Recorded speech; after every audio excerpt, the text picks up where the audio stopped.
What have they done to my boy, Elaine? What have they done to him? It's a terrible Godfather impression. How many times have you seen The Godfather? 0. I've seen it once. Yeah. Like, didn't really grow up with it, and everybody's like, "Oh, it's a great movie." Watched it, and then I was like, "Oh yeah, that was a movie." Mm-hmm. And I don't know, like maybe because we were a little bit too young for it, so it doesn't have like the. Have you seen Chinatown? Have you seen Serpico? I don't know if I've seen Serpico or not. I don't know. I feel like there was a decade of movies that is very, very popular with AFI, and they'll never leave the list of top 100 movies, even if 100 better ones are made. And Godfather is on there. Are we going to follow in Unspooled's track, and once Seinfeld is done, watch the top 100 best movies of all time? When we were both listening to the podcast Unspooled with Paul Scheer and Amy Nicholson? Okay. We started watching some of the movies. We did, yeah. Because they weren't going in order. They were rolling... A D100. A D100. What's that dice called? A zoo... I don't know. It's got a special name. Nerd. Well, no, because I don't know what the 100-sided die is called. The person who was listening to the podcast and said the name when you asked the question, that's who I was yelling at. You know who you are. So what did we watch this week? Well, this week on Close Talkers, we watched Season 5, Episode 5, The Moil. Nope. The Briss. There you go.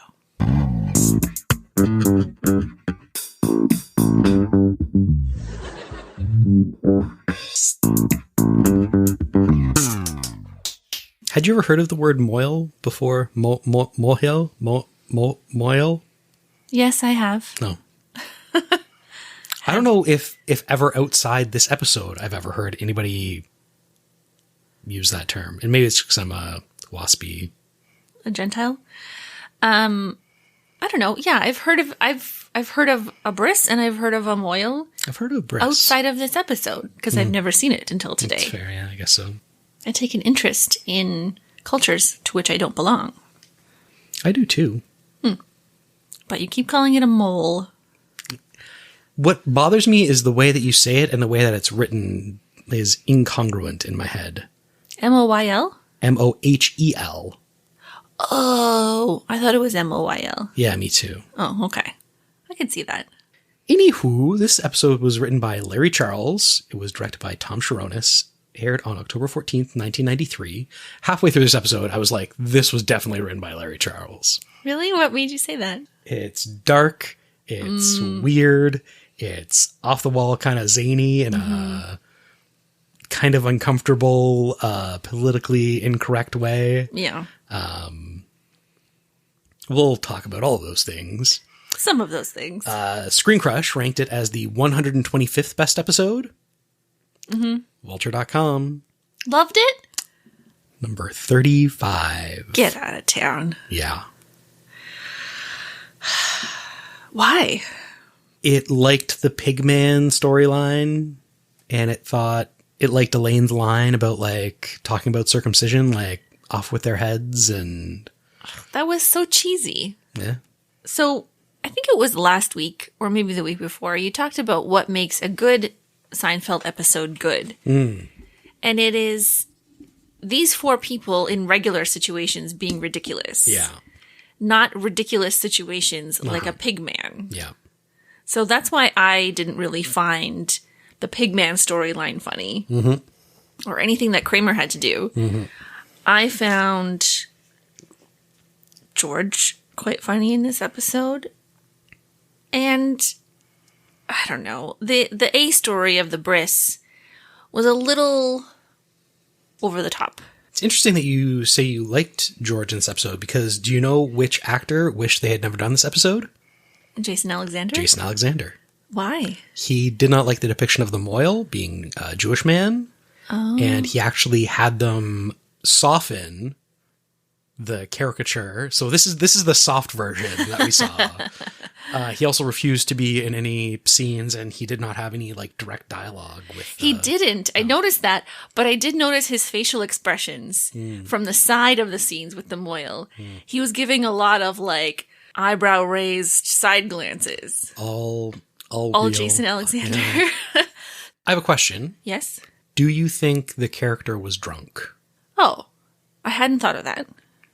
I hadn't thought of it either, but Vulture.com mentioned it, and I was like, I was trying to think of like a reference, like, or like a you know, when like an indicator. Yeah, the audience sees something that the characters don't see, like a bottle falls out of his bag when it gets spilled on the floor, or none of that happened. No.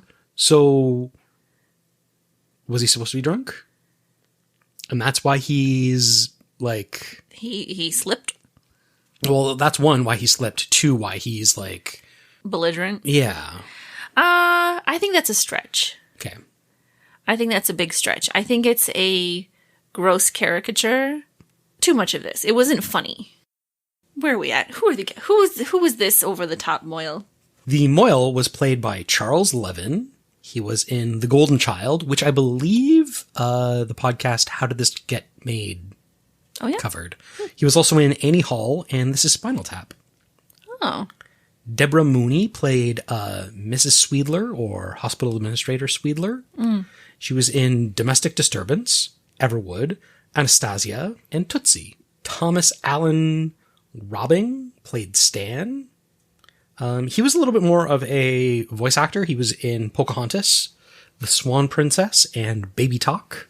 Who was he in the episode? Stan was the dad of the baby getting the bris'd. I don't think I ever heard his name. Sorry.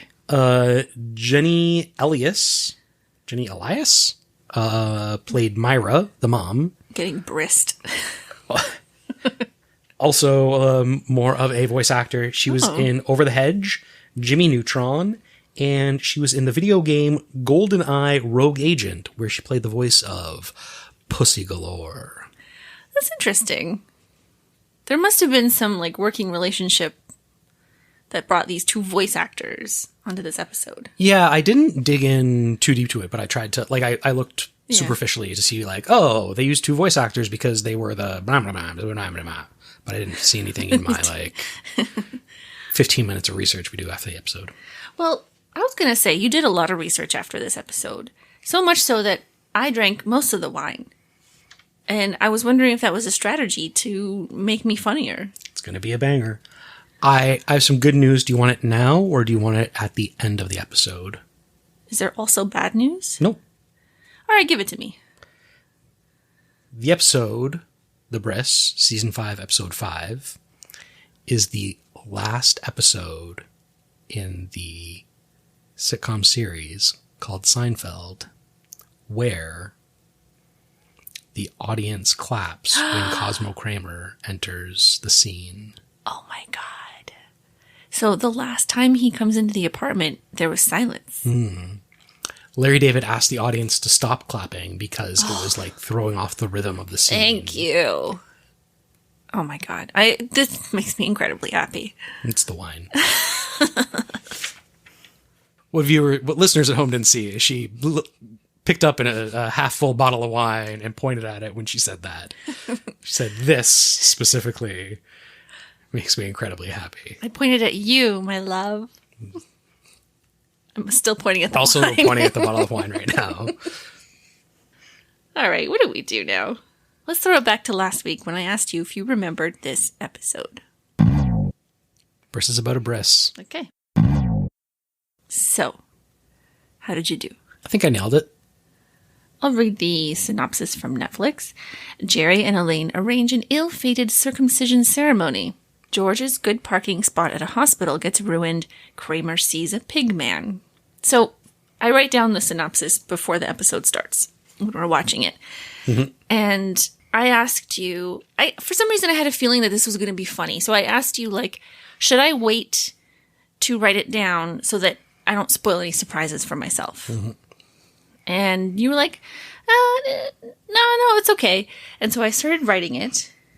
And I was like, okay, Jerry and Elaine arrange an ill-fated circumcision ceremony. And why did I bring up the fact that it was a baby? Oh, I said, was it the baby that was just born in the episode before? Or an adult. Or an adult. And then you were silent. So I said, oh, I guess your silence means it was an adult circumcision. Yeah, that's funny. Going into this episode just expecting a grown man to be circumcised in a sitcom. That would be taking an everyday situation and making it absurd. Whew. He's converting for his wife. He's going all the way. All the way. And then I laughed again when I read Kramer Sees a Pigman. But that was the last time I laughed at that joke. I told you the story about when I found out that I was circumcised, right? No. I was driving the car with my mom. We were listening So to you were... Okay, sorry, you weren't driving. Gotcha. My mom was driving. We were listening to talk radio, and they were talking about, like, this topic, like, whether or not you should circumcise. And they were talking about, like, basically, like, the points that they brought up, the hygiene versus, like, tradition, yada, yada, yada. And I can't remember, but, like, my mom said, like, something like, oh, well, you know, we decided to do it for you because it was, like, at the time, it was more, you know, common to do that. And I was like... That was news to you? That was news to me. I just thought, like, there were penises that looked like this, and there were penises that looked like that, and I knew... How many penises had you seen at that point? I don't know. You mean, you're in the change room, you got... I assume you're going to cut most of this out. So, like, I just thought, like, you know, some people's penises, you know, look like that, some people's penis... And, like, functionally, I knew, like, circumcision is the removal of the foreskin, usually done at birth, like... But, like, in my head, I didn't know what that meant.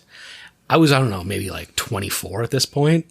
You're lying. I'm not. I don't know about 24. I was old. I was in my teens, at least. So you were driving the car. I could have been. I wasn't. That's so interesting, because... Nobody's like you obviously as a baby, you have no memory of this happening. And then, like, when you're older in life, and nobody's like, you're circumcised. That's true. Except if you're Jewish and it's part of your faith and it's something that's discussed and you might go to bris'd and stuff. I just thought there were different... I think so... Or Muslim. Sure. You know, whatever. I just thought... I used to think that there were, like, penises that had, like, a Robertson head and other ones that didn't. Phillips? I think a circumcised penis really looks like a Phillips head screwdriver. Next time you pick up the Phillips head screwdriver. Next time you pick up a Phillips head screwdriver. No. Next time you pick up a Robertson head screwdriver. Is Robertson the flat? Robertson's a square. Robertson is square. So what does an uncircumcised penis look like? No, not a screwdriver. Oh, just a different tool entirely. Exactly, yeah. A drain snake? Yep. We are off the rails. How much of this episode can we keep? I don't know. So, the opening stand-up. In the recording, we're at minute 18. Here we go. Jerry talks about when you go to the hospital, the advice you get is to lie down. Always lie down, see how you feel. Go lie down, go home, lie down. Yep. But if you are to stay in the hospital, you're told to take a seat. Yeah. What's the longest you've waited in a hospital? Aside from the time you were... Well, okay. I was going to ask, aside from the time you were admitted to hospital in Thailand, had you been to the emergency room before? No. Oh. And I did not wait when I was in Thailand. I assumed you were near death. You weren't waiting. There was, like, a guy that was bleeding apparently in the emergency room. Like, you went in first. They just dropped everything for everybody else. Yeah. I think I've been to not to brag, maybe half a dozen times. What a bragger. Half a dozen? Really? Once was for a dry socket when I had my wisdom teeth out. I didn't know what else to do. I probably could have gone to a dentist, but I had gone back to university. So, like, my dentist was in Toronto and I was an hour away. I went to Emerge and, I don't know, probably got antibiotics or something. Yeah. My heart, my kidneys. But you took me to the emergency room when I broke my foot. We waited for several hours. I think it was 6 6 or 8. You left at one point. Well, we came from a softball game, so I think I went back to our apartment and got regular clothes, probably. Well, we were sitting there in matching outfits. Cool. I think you went to walk our dog. Oh, also probably a thing I needed to do. Yeah. So I think I waited 8 hours for an x-ray in emergency. It's pretty funny when you go in and your foot is swollen to the size of a softball and they're like, what happened? You're like, well, clearly you're not a golfer. Yeah. That was definitely the longest I ever sat in an emergency room. So the first scene of the episode. The reason I think it's okay that it's now 20 minutes and that we haven't talked about this yet is that I don't really want to talk about the George storyline, except to say that I love how much he loves his good parking spot and how much it annoys Elaine. Sure. And she goes, I'm taking a cab home. I don't want to hear about this anymore. And I also really like when he goes to the hospital administrator and in the most florid language is trying to bring up his predicament and his involvement. And he's being so, effusively polite and he's grieving and he needs something because that's not him. So while I was watching that scene, I don't think George is really in the wrong here. So the one thing I would say is he should contact his insurance company and pay his deductible and they'll fix his car. Yeah. And then it's up to his insurance company to go to the hospital and figure out sure, from whom to right. But from his perspective, he's an innocent bystander to this whole situation and now he's out $5,000. The hospital was negligent in letting a patient leave their care. Sure. And he shouldn't pay for his repairs. Yeah. That's all we'll say. So my brother, who's recording the whole thing, drops the camera. You're shaking your head. Why would anybody ever... Nope. Never. Videotape a birth? No. When are you going to be like... 6 years later, it's Saturday night. Hey, you want to make a big bowl of popcorn? Throw in that big birthing video. You looking like covered in sweat, pushing a human out of your uterus. That sounds like fun. I don't even think I took pictures of you. Nope. I saw a thing on Instagram about the pictures I thought he would take. Yep, absolutely. And then the pictures ones he did take. Oh, yeah, that's what you're going to get because that's what you're going to look like. Yeah. But are you surprised that I'm not the type of mom who booked hair and makeup before giving birth? I'm not, but I don't think anybody should. They shouldn't, but they do. They do. I don't get people. I have pictures. I think it was the day after, or a couple of days after I was born, of my mom holding me and nurses holding me and stuff. I think my dad took them. It's all soft focus. But my mom's hair is braided. This is the day after. Sounds like nice pictures. Yeah, I know. But they're nice pictures. She wasn't laboring for 40 hours with a camera in her face. Yeah, being held by her brother-in-law? Yeah, seriously. Why couldn't the father hold the camera? I don't know. Why were there other people in the room? That's the big question. Yeah. We've don't videotape your birth. Don't. Nobody wants to see that. We've had one birth. How do we say this? We have one child. We've had the birthing experience once. And I gotta say, not bad. We used the birthing center in Ottawa, not the hospital. And describe it. It was like a 6-star hotel. It was like a big fancy condo with a hot tub and a ensuite bathroom and like a huge, real bed. It was bigger. I think it was bigger than our first condo together. Yeah, not a hospital 700 bed. Square foot condo. A king size bed with linen, a down comforter and pillows on it and stuff. A fireplace. It did have a fireplace. It was so lovely. The midwife was told me to bring my bathing suit to be you can get in the hot tub with her. I was I don't know if that's going to happen. I think I put my bathing suit on at one time, but then We got there and the hot tub got turned on and then refused to turn off, and I had to do that plumbing. You had to fix the hot tub. I had to, yep. It was, I don't know, what, midnight at that? No, I guess it wasn't midnight. It was... Well, it was, it was the evening, but there was no time for hot tub fixing, really. Got it done. You did. And then I broke your hands. Yep, almost. But overall, lovely. Wish we could have stayed longer. They kick you out. You get a hot meal and then you're out the punt it to the road. Jeez. 4 a.m. Goodbye. You get 4 hours after birth. Yeah. So Jerry, Elaine, George, and Kramer visiting these not very good friends of theirs in the hospital. Yeah, you're level jumping. They were totally level jumping. Everybody's visiting level them. jumping. Can people just wander around a hospital these days? Can you just walk in and I know someone here. All right, go ahead. I mean, there's no... Yes. Every time you've gone into a hospital, has anybody stopped you and asked for what are you doing proof here? of where you're going? Yeah. No. You walk in the door, you go to an elevator, you go up a floor, start walking around. You have to talk to somebody nowadays. Nah. When's the last time you were in a hospital? Well, COVID's different. I went for a CAT scan last year. Well, you're not allowed in the labs. Oh, so there is... This was at the front door. They're like, why are you here? And I said, I have an appointment. And then they looked me up and let me go. I could make it to the 19th floor. Just sucking away. Suck. Look, Jerry. I have no problem with women breastfeeding in public. What I don't want to do is make women feel uncomfortable when they're breastfeeding in public. And I don't know how to act to do that. I don't know if avoiding looking at them makes them feel uncomfortable. I don't know if looking at them makes them feel uncomfortable. Well, if you know them and you're talking to them, you can look them in the eyes.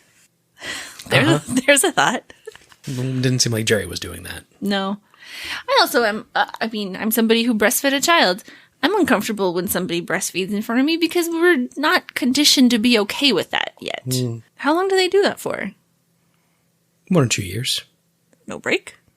George seems happier about his parking spot than the dad does about having a baby. George is very proud. He wants to show everybody. Yep.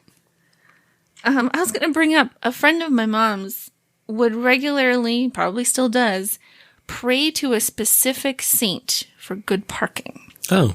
I think it's Saint Teresa. I was like, Saint Teresa, send me a good one. Sometimes when I'm looking for a parking spot, I think of that. I don't think that counts as a prayer. I mean, that's essentially what prayer is thinking about it. Thinking about something in your head and willing for something to happen? Uh-huh. I should probably figure out what saint. I'm probably praying to the wrong one. That's why you get parking spots. Kramer being anti-circumcision kind of tracks with us figuring out that he's right-wing crypto bro. You gotta explain this. Oh, there's a whole movement now about not circumcising, and it's very men's rights, blah, blah, blah. Oh. Well, there's also a movement not to do it unless there's a religious reason to do it. Sure. Here's a question. If we'd had a son, would you want your son to be circumcised? We're not religious. No. Yeah, I would say no. I don't know. Recently I saw a guy protesting and he had put fake blood on his lap area. Mm-hmm. That's not... Come on, man. He wants his sweater back. He's cold. Mm-hmm. And how come so many people think that guys wearing turtlenecks are nerds? Are they just advertising their status? What do you think of them? You kind of look like Alf. Elaine says, it had no face, no personality. I don't know how much we want to get into this. I just wanted to say Kramer in the hospital reminds me of his role in Young Doctors in Love. And you should see this movie. It's funny. I'll pull out the VCR this weekend. Should. So one line I really liked is when Kramer's trying to convince the gang that, not to circumcise. And he says, oh, sex is a lot better. And George is like, how does that help me? Why doesn't Jerry look for a moil? He has to hold the baby, and it's the godmother's job. Oh, wouldn't he know? Wouldn't he have more connections? Probably. Would you like a mistake that happened in this episode? Yes. Apparently, it's traditional not to name your baby until the bris happens. Oh. But the parents refer to young baby Stephen as baby Stephen before the bris. Maybe after the bris they would have called him Cosmo. Jerry refers to Elaine as having gone to Eastern, high-class boarding schools. The finest finishing schools on the East Coast. Equestrian, debutante. Is he teasing her, or do you think she did those things? He's teasing her. Okay. I mean, I think Julia Louis-Dreyfus probably did those things, but the anguish oink of Pinkman cries out for help. I don't even really want to talk about the Pigman story. You know what I have to say about this episode is that the pace of it is really fast. A lot happens, yeah. So there's a lot of, like, Kramer screaming about Pigman. Mm-hmm. And you never really get to, like, sit with any of the things that are supposed to be funny. In all the Pigman stuff. I even feel like the audience, like, when Kramer was accosting the doctor in the hallway, he was like, the patient that was in this room, oink oink, sausage, bacon, yabbity yabbity yabbity yabbity, that's all, folks. Like, there was, like, a delay, and even the audience couldn't, like, keep up with all of it. And they, like, the laugh comes, like, a half second too late, because it, like, took them time to, like, process what was being said. I laughed when the guys go back to the hospital. George is going to go talk to the administrator, and Kramer wants to look for the Pigman, and Jerry goes, "Oh, there he is." Oh, it's just George. Yeah. I also did laugh at something that Moyle said when he talks about the sacred tradition of the bris. It's a covenant between God and Abraham or something. Yeah. Probably the funniest thing that Moyle says. Yeah. But it's the same problem I have with Kramer in this episode. It's level 100 from start to finish. Yeah, there's no build up. There's no, it's just loud and in your face from start to finish. And then a Pigman steals George's car. I like that in the stand-up, Jerry had the bandage on. Yeah, I wonder if that was like... Because I just assumed they, like, filmed a bunch of stand-up, and then they would match it up with the storylines that they had. Yeah. But this made it feel like, that evening he went and did stand-up. I like that. I like that detail. There's a little Seinfeld world happening. Yeah. So I know that it's a reference when the parents ask Jerry and Elaine not to be the godparents, and they ask Kramer, and they go to Kramer's apartment, and they shut the door. I know that's from The Godfather. I haven't seen it, but I've seen that, slow door shut thing. You saw it on The Simpsons, don't lie. Probably. So they just do this bris in an apartment? I guess. I don't know. He didn't wash his hands? Yikers. It was the 90s. I mean, I assume you would do a bris in an apartment. Like, you would get, it's like a birthday party, isn't it? I don't know. It's like a baby welcoming event. There's don't try the calamari. Gross. Have you ever been to one? I haven't been to one. I have not been to a bris. I have not been to a bar or bat mitzvah. No. Are Me First and the Gimme Gimme still performing? Maybe. I don't know why. Ruined Johnny's bar mitzvah? Yeah. That was 10 years ago. It was like 20 years ago. Ruined Johnny's bar mitzvah? Yeah. No, it was not 20 years ago. It was like 10 years ago. Over under 12 years ago. Over. Oh, over, yeah. 15 years ago. Come on. 20 years ago would be 2002. It didn't come out until, I'm going to say 2006. 2004. 19 years ago.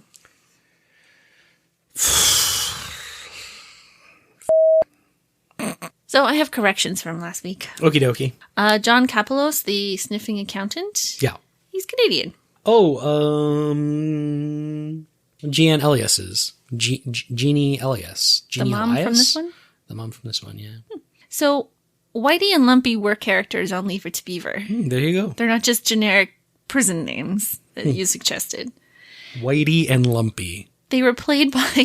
Oh, yeah. Somebody once told me that Whitey wasn't like a racial slur to white people because we're white. It was because of Whitey from Leave It to Beaver. Come on. Listen to who they were played by. Frank Bank and Stanley Fafara. Those are made-up names. That's it. But I wanted to say that something's wrong with our podcast on Google Podcasts, the app. Mm-hmm. So if you regularly find us there, I hope you've found us somewhere else. And can hear this message. And I'm sorry if you've had to switch podcasting apps, but I can't fix it. I've also heard rumors that Google is killing the Google Podcast app and it's going to be rolled into YouTube. Mm. So maybe this is just the beginning. Maybe we should just start posting our audio on YouTube. You can check out recording of our live episode on YouTube. Maybe we should just start posting audio on YouTube. I could do that. That's it. The next episode is The Lip Reader. The Lip Reader. What's it about? It's about a deaf gynecologist. It is about a Jerry or George use a deaf woman to read lips at a party to figure out whether or not their girlfriend is cheating on them. I think I know enough sign language that I can point out an incorrect thing that happens in this episode. Wow. Yeah. That's big talk. I'm going to call my friend Wanda. They'll fact check you. Yeah, you can do that. You can show her video of the sign language that I will interpret, and I will say that sign does not mean what they say it means. Okay. You just wait. That's it. Bye-bye. Bye. Believe it or not, this is our podcast. Please subscribe at the end. If you subscribed, we would be happy. Please subscribe to us. Believe it or not, it's our podcast. Is that a Seinfeld reference?